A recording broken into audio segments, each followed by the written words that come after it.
Bonsoir et bienvenue dans cette édition à la une de l'actualité. Un conseil des ministres s'est tenu ce mercredi au palais présidentiel. Entre autres décisions prises, les allocations familiales versées par la CNPS et l'arrêt d'un projet de loi portant régime des zones franches. De nouveaux prix plafonnés pour le riz, le sucre, l'huile de table, la tomate concentrée et le piment. Une mesure qui s'inscrit dans le cadre de la lutte contre la vie chère. Le ministère en charge du commerce s'est prononcé sur les nouveaux montants. 8e jeu de la francophonie, c'est parti pour le festival Niidalé qui fait la promotion des richesses culturelles du peuple d'An. Il a été lancé aujourd'hui. Merci de nous rejoindre pour ce point de l'actualité. Les allocations familiales versées par la Caisse nationale de prévoyance sociale CNPS vont être revalorisées. La décision a été prise par décret ce mercredi en Conseil des ministres. Dans sa volonté de promouvoir l'industrialisation, le gouvernement a également arrêté un projet de loi portant régime des zones franches. Jérôme Kofi Aboulin. Une bonne nouvelle. La revalorisation du montant des allocations familiales décidée ce mercredi en Conseil des ministres, une décision qui, selon le porte-parole du gouvernement, tient compte du coût de la vie. Ces allocations étaient initialement fixées en fonction du SMIC et depuis l'ordonnance du 11 janvier 2012, elles sont fixées en fonction de l'évolution du coût de la vie et de l'équilibre de la branche retraite de la CNPS. Ainsi, les montants des allocations familiales versées désormais par la CNPS sont fixés à 2 500 francs par enfant et par mois pour compter du 1er janvier 2015 et 5 000 francs par enfant et par mois pour compter du 1er juillet 2016. Le Conseil a aussi décidé de la relance du programme du mérite international de la jeunesse en Côte d'Ivoire. Ce programme prend en compte diverses dimensions du jeune. Et il est réalisé à travers 4 secteurs que sont l'altruisme ou le service communautaire, l'aptitude, l'expédition ou le voyage d'aventure et les loisirs sportifs. L'accomplissement de ces 4 secteurs permet aux jeunes d'avoir une médaille qui peut être d'argent ou d'or et la formation se fait en 6, 12 ou 18 mois. Et pour donner un nouvel élan à ce programme, des activités de promotion seront déployées pour son implantation dans les régions et villes de notre pays. Le Conseil s'est aussi félicité des performances de la Côte d'Ivoire qui font qu'elle est classée aujourd'hui premier pays agricole en Afrique. Selon le classement 2017 du think tank Avas Horizon, qui publie chaque année depuis 3 ans une étude dédiée à la perception des investisseurs internationaux de l'économie africaine, la Côte d'Ivoire est classée deuxième pays africain derrière le Kenya, parmi les pays les plus valorisés par les investisseurs, et la Côte d'Ivoire est classée premier pays agricole en Afrique avec l'Éthiopie. Le Conseil se félicite évidemment de ces performances qui dénotent des résultats des efforts acharnés du président de la République et du gouvernement pour relancer l'économie nationale. Par ailleurs, si la Côte d'Ivoire aspire à l'émergence, elle ne doit négliger aucun aspect visant au développement, d'où sa tendance à mettre un accent particulier sur l'industrialisation. Le projet de loi pris au cours de ce conseil s'inscrit dans ce cadre. Il porte régime des zones franches avec le renforcement de la compétitivité de l'économie nationale comme l'un des objectifs. Ce projet de loi s'insère dans le cadre de la politique industrielle du gouvernement, donc de notre pays, qui vise à renforcer la compétitivité de l'économie nationale, à développer davantage les activités économiques, en particulier celles principalement tournées vers l'exportation, à consolider et à poursuivre la création d'emplois et de richesses. Il s'agit concrètement ici de développer de nouveaux pôles de croissance économique à Abidjan et à l'intérieur du pays. À cet effet, le projet de loi prend en compte l'expérience nationale en la matière, mais également les meilleures pratiques dans le monde, se rapportant au développement et à l'exploitation des zones franches. Outre les 8e Jeux de la francophonie qui se déroulent en ce moment à Abidjan, la Côte d'Ivoire accueillera en 2021 la CAN, Coupe d'Afrique des Nations, d'où le projet de décret portant nomination du président du comité d'organisation de cette compétition sportive majeure en Afrique. Il s'agit de Lambert Fekessi. Je vous donne à présent lecture de ce communiqué de la présidence de la République.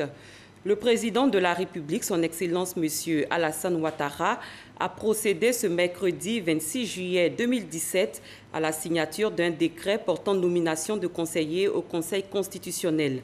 Ainsi sont nommés conseillers au Conseil constitutionnel pour une durée de 6 ans Madame Jacqueline Loès Oble, professeure titulaire de droit. Monsieur Ali Touré, magistrat hors hiérarchie. Monsieur Vincent Kwa Diéhi, magistrat hors hiérarchie. Le groupe Magic System a été reçu aujourd'hui par le Premier ministre Amadou Gon Coulibaly. À quelques jours de l'anniversaire de leurs 20 années de carrière musicale, ils ont tenu à rencontrer le chef du gouvernement, Alexis Ouedraogo. Le Premier ministre a accordé une audience au groupe Magic System à quelques jours de la célébration de leurs 20 ans de carrière. Nous avons trouvé très opportun de passer voir les autres autorités de ce pays, à commencer par le Premier ministre, à qui nous avions voulu adresser officiellement l'invitation du gouvernement ivoirien, qui nous a accompagnés tout au long de ses carrières, parce qu'il a fallu le soutien aussi des autorités de notre pays pour nous donner ce statut que nous avons aujourd'hui à l'international. Si nous avons voulu commencer la célébration des 20 ans de carrière par la Côte d'Ivoire, c'est pour témoigner notre reconnaissance non seulement au peuple ivoirien et aussi à ceux qui dirigent ce beau pays-là. Un geste salué par le chef du gouvernement. Amadou Gon Coulibaly a rassuré les magiciens du soutien de l'État. La tournée des 20 ans de Magic System va démarrer en Côte d'Ivoire. Les dates officielles retenues sont les 5 et 7 août à Abidjan et le 25 décembre à Bouaké. Lutte contre la vie chère, le riz, le sucre, l'huile de table, la tomate concentrée et le ciment ont désormais de nouveaux prix plafonnés. Cela fait suite au décret portant un plafonnement des prix et des marges de certains produits et services adopté le 12 juillet dernier. Le ministère en charge du commerce a communiqué les nouveaux montants. Cheikh Koni. Les prix du riz, du sucre, de l'huile de table, de la tomate concentrée et du ciment sont désormais plafonnés sur tout le territoire national. C'est l'annonce faite par le ministère en charge du commerce. Le gouvernement décrète concernant le riz de grande consommation, 25% de brisure en fonction des origines. Pour les origines, pour le riz en provenance de Birmanie, le riz est plafonné au détail au prix de 15 350 francs le sac de 50 kg, soit 307 francs le kilo. Pour le riz du Pakistan, le sac de 50 kg d'un taux de 25% de brisure est plafonné à 15 850 francs, soit 317 francs le kilo. Pour le directeur général du commerce intérieur, cette mesure est motivée par plusieurs facteurs, dont l'accroissement de pratiques spéculatives dans la production et la distribution de ces produits de première nécessité. Aimé Kwazan a par ailleurs rassuré les consommateurs quant à l'effectivité des contrôles des agents. Rassurez-vous, nous disposons des éléments d'un personnel de qualité qui va donc sur le terrain s'assurer et veiller à l'application effective donc de cette mesure. Concernant les infractions, je l'ai dit tantôt, que nous avons des sanctions pécuniaires qui vont de 1 million de francs à 50 millions de francs CFA, mais sont également des sanctions qui vont donc pour la fermeture des magasins. Pour mieux s'adapter et s'imprégner des modalités d'application de la mesure, un délai de grâce n'excédant pas 1 mois sera accordé. Précisons que ce décret de plafonnement marque la détermination du gouvernement à lutter efficacement contre la vie chère en prenant des dispositions radicales pour maintenir les prix de certaines denrées alimentaires à des niveaux raisonnables. Le reportage de Cheikh Kone est commenté par Noël Nyanyou. Dans la nuit du 19 au 20 juillet dernier, l'école de police a été attaquée. 5 membres des forces armées de Côte d'Ivoire ayant participé à l'attaque ont été mis aux arrêts. Ce mercredi, le chef d'état-major général des armées annonce une importante décision dans ce communiqué que nous vous proposons. Il est lu par le colonel Sakou. Communiqué de l'état-major général des armées. Suite à l'attaque perpétrée contre les installations du Centre de coordination des décisions opérationnelles, CCDO, situé dans l'enceinte de l'École nationale de police à Cocody. Les investigations menées par les forces de sécurité et de défense ont permis pour l'heure d'identifier formellement des individus ayant pris part à cette action. Au nombre de ceux-ci, nous décomptons 5 membres des forces armées de Côte d'Ivoire. Les actes posés par ces militaires constituent des cas de flagrance dans la commission de fautes contre l'honneur et la morale.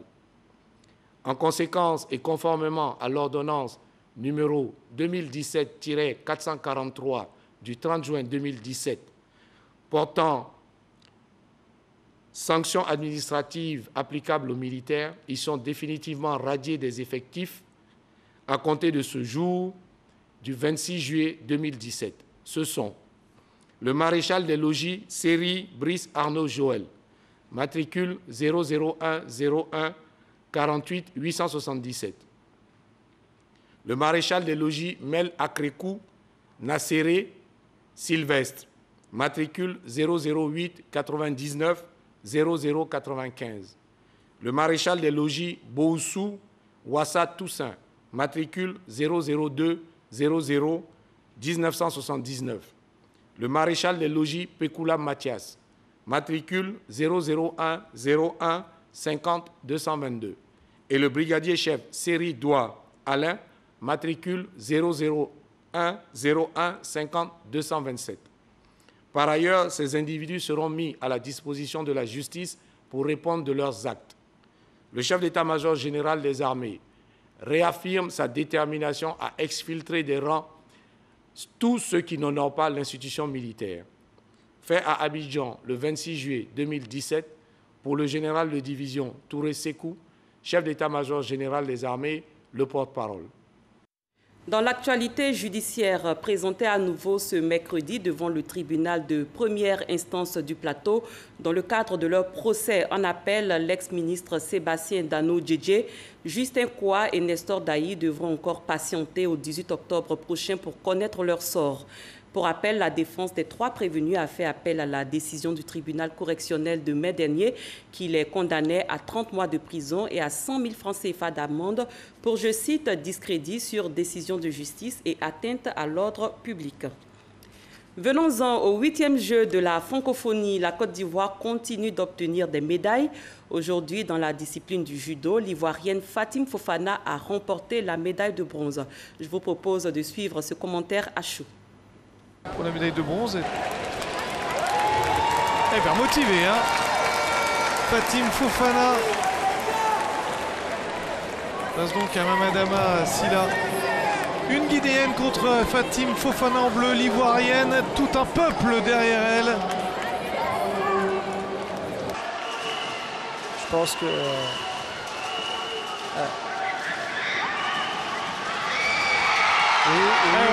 pousse. Non. Ah, c'est fou. La 3e pénalité. Ouais, parce que désormais ce serait quand même difficile pour... Ouais, voilà, elle a pris la 3e pénalité. Voilà la 3e pénalité et c'est logique. Hein. Elle a tenté l'Ivoirienne, elle est récompensée. Une belle médaille de bronze pour la Côte d'Ivoire en folie. Fatim Fofana qui remporte une médaille de bronze à la maison dans son public. La moisson pour les athlètes ivoiriens est aussi bonne. 7 médailles au total, dont 2 dans les compétitions culturelles. Francis Boif. La médaille de bronze au cou est très fière de la porter. Récompense de l'Ivoirien Ignace Cassio pour sa passion de la jonglerie. Jongler avec le ballon, tout un art.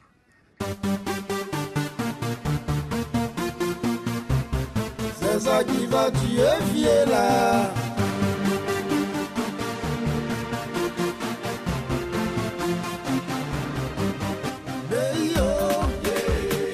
Debout ou assis, ce jeune jongleur arrive à faire travailler toutes les parties de son corps, assurant une sorte d'attractivité avec l'objet. Citron, œuf cuit ou même billes, la même attractivité. Un jour, j'ai vu un joueur international argentin appelé Diego Maradona en train de jongler une balle de tennis. C'est là que j'ai dit, mais tiens, ce gars il m'impressionne. J'ai dit, lui, il fait source de mon inspiration. Et j'ai dit, bon, je vais essayer ce qu'il a fait. Je vais essayer, ça marche. J'ai prié le citron. J'ai essayé, ça marche. C'est là que j'ai pris la bille, j'ai essayé, ça marche. J'ai dit bon, qu'est-ce qu'il faut faire peut-être pour dire faire un plafond en Afrique comme le monde entier. J'ai dit bon, je vais essayer de jongler un œuf. J'ai essayé, ça marche. Je n'y croyais pas, mais après la répétition, ça fait que j'ai eu la confiance plus et amélioré encore. Pour rappel, Ignace Cassio a été battu par les équipes marocaines et françaises, classées respectivement première et deuxième en jonglerie. Preuve que ces prouesses en jonglerie ne tiennent nullement du mysticisme, juste une question de talent et d'entraînement.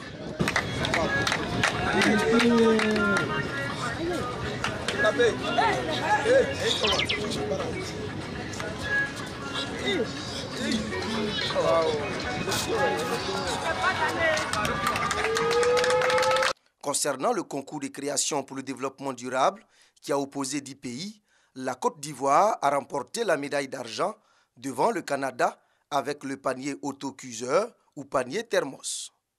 Il a été conçu pour la cuisson des repas avec pour objectif de lutter contre le changement climatique en évitant d'utiliser le bois de chauffe. Et pour les prochaines compétitions, nous espérons avoir la médaille d'or.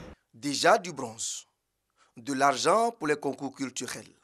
Reste maintenant l'or que les Ivoiriens espèrent obtenir d'ici à la fin des 8e Jeux de la francophonie. En marge des 8e Jeux de la francophonie, un festival dénommé Nidalé, qui signifie la joie en langue dan, est lancé. C'est un festival pour promouvoir les richesses culturelles du peuple dan. Chris Diomandé, Delphine Blanc. Là pour la francophonie, mais tous dans ce soir-là, dans une même salle aux 2 plateaux. Nous sommes au lancement du festival Nidalé. Entendez la joie en dan.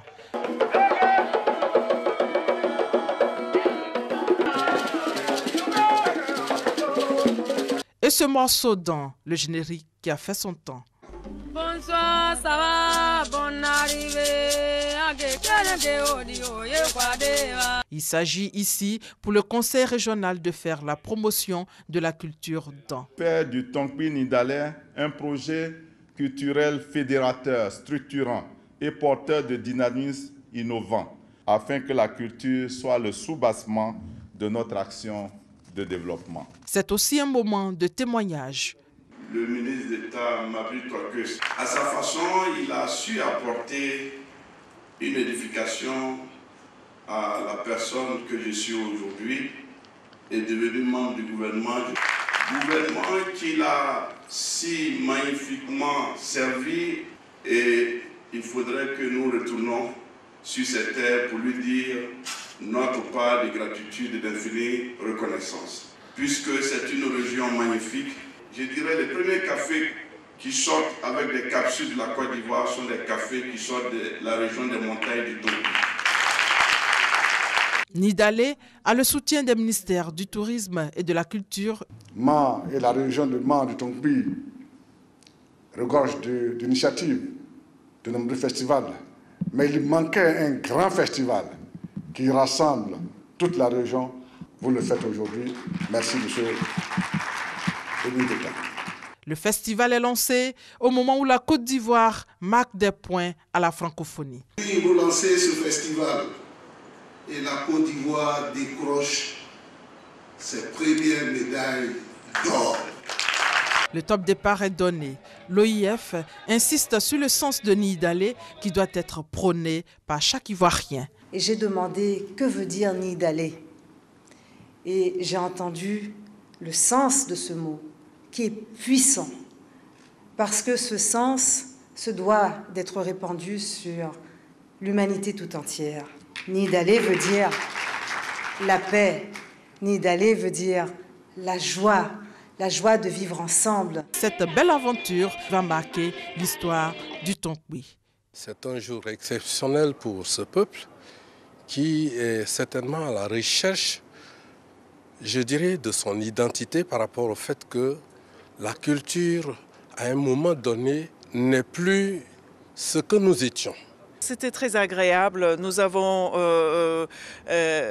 vu des prestations de danse, des défilés et puis on a vu les peintres traditionnels, comme vous voyez. C'est donc parti pour le festival du Tonkbi, c'est du 7 au 17 décembre. Un festival qui présente le Made in Dan, c'est-à-dire le riz de Danané, l'huile rouge, les feuilles, les païnyakuba, le kléba, le masque échassier, bref, la culture Dan, les richesses Dan, les danses traditionnelles, la marque déposée. Je le rappelle, l'entrée sur les sites des Jeux de la francophonie est gratuite depuis le début des compétitions. Pour vous permettre de continuer à vivre l'événement en direct, je vous livre le programme des Jeux à l'affiche demain jeudi 27 juillet. Pour les compétitions sportives, finale de la marche femmes-hommes au Palais des Sports de Trècheville à 7 h. Athlétisme, rendez-vous au stade Félix Houphouët-Boigny à 14 h 30. Cyclisme en démonstration au Palais des Sports de Trècheville et à Grand-Bassam. Tennis de table au Parc des Sports de Trècheville. Lutte africaine, toujours au Parc des Sports de Trècheville. Judo au Palais des Sports de Trècheville. Enfin, basketball au Palais des Sports de Trècheville. Pour les concours culturels à l'affiche demain jeudi, littérature à l'auditorium de la Bibliothèque nationale à partir de 10 h, danse de création au Palais de la Culture à 18 h. Enfin, à 15 h, rendez-vous à l'espace Canal au Bois à Trècheville pour la finale du concours des marionnettes géantes. Ainsi se referme la page consacrée au 8e jeu de la francophonie. Les résultats du baccalauréat 2017 sont connus depuis ce mardi. Parmi les candidats déclarés admis figure Gondo Ebenezer, qui a obtenu le bac, je le précise, à l'âge de 14 ans. D'autres candidats, par contre, ont beaucoup souffert avant de décrocher le précieux sésame. Konaté Ngana a suivi la proclamation des résultats dans un centre d'examen de Daloa. Suivons son reportage. Lycée moderne 4 de Daloa, jour de proclamation des résultats du baccalauréat session 2017. Dans la cour de l'école, on peut lire l'inquiétude sur certains visages. Dans le lot de candidats venus chercher leurs résultats, Gondo Mardoché Ebenezer, âgé de 14 ans, le jeune homme affiche une sérénité totale. Je suis venu ce soir pour les résultats de l'examen. Je suis plutôt serein et je suis confiant aussi. Les résultats sont proclamés. La sérénité du jeune homme est récompensée. J'ai eu 14,94 de moyenne et je viens d'avoir le bac. Je suis vraiment content. Il y a deux choix. J'aime l'anglais et puis histoire-géo. Donc j'attends l'orientation. Contrairement à Gondo Ebenezer qui a eu le bac très tôt, d'autres candidats ont beaucoup souffert avant de décrocher le précieux sésame. 7 ans le bac, 7 ans. Ça fait 7 ans qu'il fait un candidat officiel. Je n'ai jamais fait un candidat lui-même. Mais chaque année, je suis la première de ma classe, mais mon bac ne marche pas. Et tu as eu cette année? Ils ont dit mon nom. Nina Désiré, âgée de 28 ans, s'était présentée en candidate libre. Et après 5 années de tentatives qui se sont soldées par un fiasco, sa foi en ses capacités a fini par payer. Ça fait 5 ans que je suis à la recherche du bac. Et je viens de l'avoir, je suis vraiment heureuse. Je dis merci à Dieu et merci à mon père qui m'a toujours soutenue. Attirée par le secteur de l'enseignement, la nouvelle bachelière vise d'autres sommets. Je ne peux plus continuer les cours. Mon âge a avancé. Je vais passer un concours. Je vais aller au CAFOP. Nina en avait assez de répondre non à chaque fois que les gens lui demandaient si elle avait eu son bac. Mais aujourd'hui, la jeune dame a obtenu son bac. Exemple de courage qui nous dit encore et toujours qu'à cœur vaillant, rien n'est impossible. Autre chose à présent, les 18 pays membres de l'Organisation des producteurs de pétrole africains sont réunis à Abuja, au Nigeria. Un conseil des ministres extraordinaire pour donner un nouvel élan à la réforme en cours. La PPO doit revoir sa stratégie pour mieux s'adapter au contexte pétrolier actuel. Plusieurs décisions ont été prises dans ce sens, comme le rapporte notre envoyé spécial à Abuja, Christelle Menon. Après Abidjan en mars dernier, une session extraordinaire de ministres pour donner un coup d'accélérateur à la réforme en cours dans l'Organisation des producteurs de pétrole africains, APO. Les 18 pays membres, dont la Côte d'Ivoire, étaient présents ce 24 juillet à Abuja. Avec eux, le président par intérim de la République fédérale du Nigeria. Les enjeux de cette réforme sont importants. Ils engagent la survie de cette organisation et par-delà les possibilités de coopération entre les pays africains producteurs de pétrole. Vivre sans pétrole est désormais envisageable.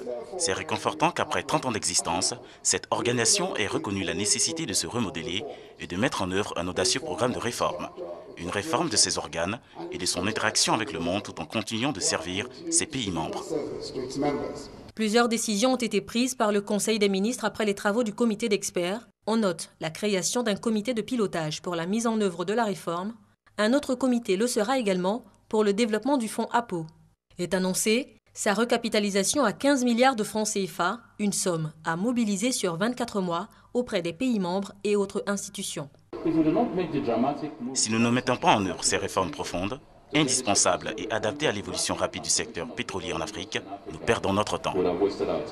Le contexte pétrolier actuel, chute des cours, développement des énergies renouvelables, impose à l'organisation une réadaptation de ses stratégies et activités pour le bien-être des populations de ces pays membres, dont la Côte d'Ivoire, anciennement présidente de l'APO. La voix de la Côte d'Ivoire est appréciée, entendue, écoutée, et donc nous comptons peser également de tout notre poids afin de prendre des décisions dans l'intérêt de l'Afrique, de notre sous-région et également de la Côte d'Ivoire. L'Afrique a besoin de se fédérer d'une façon générale pour permettre justement à nos pays, dont certains n'ont pas aussi de grandes ressources, d'avoir accès à des informations qui permettent à l'ensemble de nos pays d'être plus compétitifs. L'APO se veut à long terme le point focal stratégique en matière de développement des hydrocarbures en Afrique. Convaincu que les producteurs africains d'hydrocarbures sont les mieux placés pour créer les meilleurs leviers de leur richesse en hydrocarbures, l'organisation veut notamment améliorer le niveau de maîtrise des activités du secteur des hydrocarbures, augmenter le taux d'accès aux énergies renouvelables, poser les premiers jalons de l'après-pétrole et décloisonner les marchés énergétiques de ces 18 pays membres qui détiennent la quasi-totalité des réserves et de la production de pétrole et de gaz en Afrique.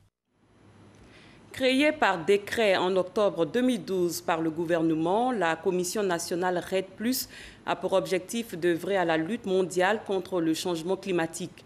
Cette commission nationale comprend 3 organes statutaires. Il s'agit de comités.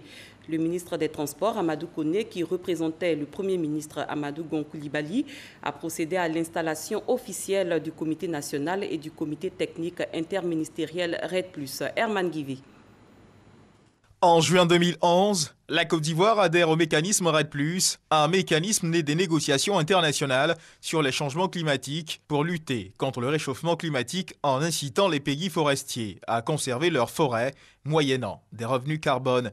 Le pays est confronté à un véritable problème de déforestation contre lequel il importe de lutter farouchement, ce qui suppose une stratégie efficace. Plus la déforestation est grande, plus nues sont nos montagnes, plus désertifiés et érodés sont nos sols et plus nos populations sont vulnérables au changement climatique. Face aux nombreuses conséquences de cette situation qui risque de compromettre les nombreuses initiatives de développement en Côte d'Ivoire, il est apparu urgent d'agir à travers un mécanisme, le mécanisme RED+, qui met en avant le rôle des forêts naturelles dans l'atténuation des effets du changement climatique. L'idée ici est de réduire les émissions de CO2 en évitant ou en minimisant la destruction et ou la dégradation des forêts. Les acquis obtenus depuis le début du processus RED+ en Côte d'Ivoire sont importants. Le gouvernement entend renforcer institutionnellement ce processus, d'où l'installation officielle des 3 organes qui composent la Commission nationale RED+, un comité national, un comité technique interministériel et un secrétariat exécutif. Cette commission, qui est un cadre intersectoriel d'analyse, de conseil et d'orientation pour le déroulement du processus RED+, contribuera au renforcement de la gouvernance de ce mécanisme en Côte d'Ivoire. Je vous invite donc, chers partenaires, à prendre une part active dans les réflexions devant aboutir à un document consensuel sur la stratégie de la réhabilitation des forêts de Côte d'Ivoire. Les membres de ces différents organes ont reçu leurs arrêtés de nomination et leurs feuilles de route. La stratégie nationale RED+ sera finalisée d'ici le 30 septembre 2017. Elle sera ensuite adoptée par la Commission nationale, puis par le gouvernement avant la COP23. Ailleurs, 2 casques bleus sont morts mercredi dans le crash accidentel de leur hélicoptère dans le nord du Mali, alors que de nouveaux affrontements ont été signalés dans le pays. L'hélicoptère faisait partie du contingent allemand de la mission des Nations Unies au Mali. Selon l'ONU, il s'est écrasé alors qu'il surveillait des affrontements au sol. En mars 2015, 2 militaires néerlandais de la MINUSMA avaient déjà péri dans un accident d'hélicoptère, également près de Gao. Fin de cette édition. Merci de votre attention. Très bonne fin de soirée. Je vous retrouve demain à la même heure.